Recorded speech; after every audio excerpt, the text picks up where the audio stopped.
وزارت تندرستی تاجیکستان شام 15 اکتبر بار اول در بیش از یک ماه آخر آشکار شدن علتهای نو کرونا ویروس را در جمهوری تصدیق کرد.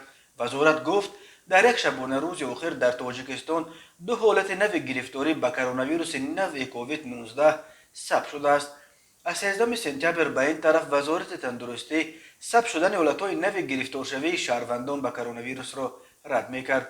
اعتراف دو حالت نو کرونا ویروس در تاجیکستان در حالی است که به گفته ساکنان و طبیبان روزهای آخر این بیماری در کشور دوباره رو به افزایش آورده است و چنین به نظر می رسد که باز یک موج نو پاندمی در راه به تاجیکستان است.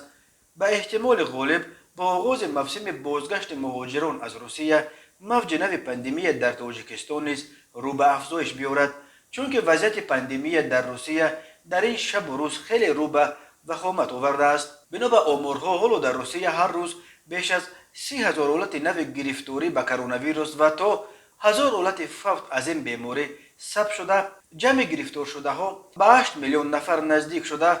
شماره قربانیان پاندمی الکی از 221,000 نفر گذشته است. بنا به آمار رسمی وزارت تندرستی از آغاز به قیدگیری پاندمی تا شام 15 اکتبر در تاجیکستان 17,086 نفر گرفتاران سرات کرونا ویروس نو کووید 19 به قید گرفته شده.